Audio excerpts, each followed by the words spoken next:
বলছেন কেন শুনতে আসছে বলো ফি কুলুবিহিম মারাদুন ফাজাদাহুমুল্লাহু মারাদা।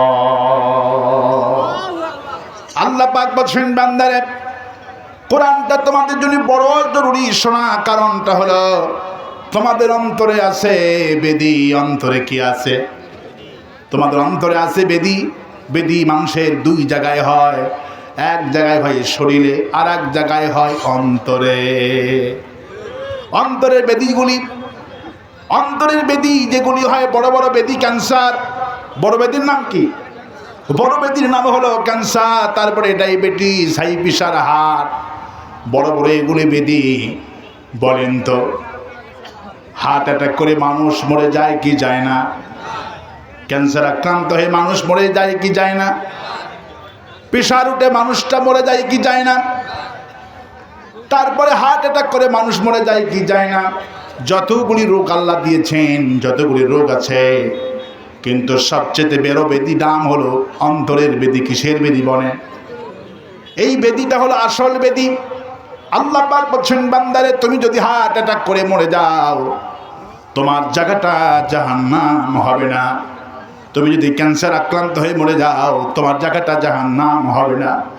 তুমি যদি হার্ট অ্যাটাক করে মরে যাও, প্রেশার উঠে মরে যাও, তোমার জায়গাটা জাহান্নাম হবে না। কিন্তু তোমার অন্তরে যে বেদী আছে বান্দা, এই বেদীটা হলো মারাত্মক বেদী। এই বেদী তোমাকে সরাতেই হবে, ভালো করতেই হবে। এই বেদী নিয়ে যদি কবরে আসো তোমার জায়গা হবে জাহান্নাম। এই জন্য আল্লাহ পাক বলছেন বান্দা তোমার এই বেদী অন্তরে হলো, এই বেদীটা ভালো করার জন্য দুনিয়ার কোনো বিজ্ঞানী, কোনো কবিরাজ, কোনো আমেরিকা, জার্মানি, চীন, ভারত ওষুধ আবিষ্কার করেনি বান্দা। তোমার অন্তরে যে রোগ হয়ে গেল এই রোগের ওষুধ আমি আল্লাহ নিজেই আবিষ্কার করেছি। মানুষ ক্যান্সার হলে জমি জমা বিক্রি করে, এমনকি ভিক্ষা করে হলেও মানুষ রোগ ভালো করে, ঠিক কিনা বলে? কিন্তু মানুষের অন্তরে যে রোগ হলো, ছেলেটা যে নামাজ পড়ে না, বিবি যে পর্দা করে না, আপনি যে সুদ খান, আপনি যে কোরআন বিরোধী বক্তব্য দেন, এগুলি সব হলো অন্তরের বেদী। কিসের বেদী? সব হলো অন্তরের বেদী।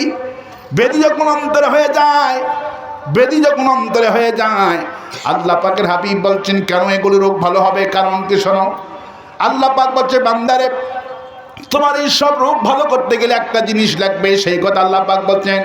পড়েন সবাই, ওয়ানুনাজ্জিলু মিনাল কুরআনি মা হুয়া শিফাউন ওয়া রাহমাতুল লিল মুমিনিন ওয়া লা ইয়াজিদুল যালিমিনা ইল্লা খাসারা।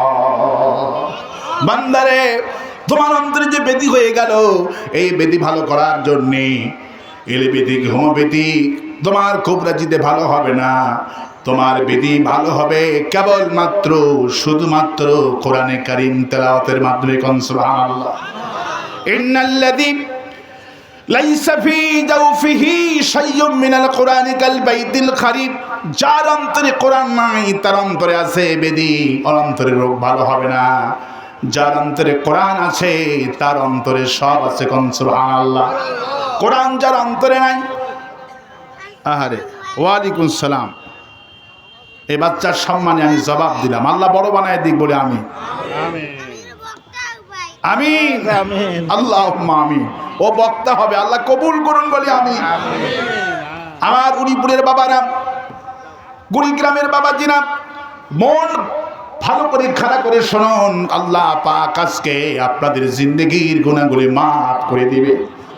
অন্তরে পরিবর্তন হবে কেবলমাত্র কোরআনের মাধ্যমে। কোন সুবহানাল্লাহ।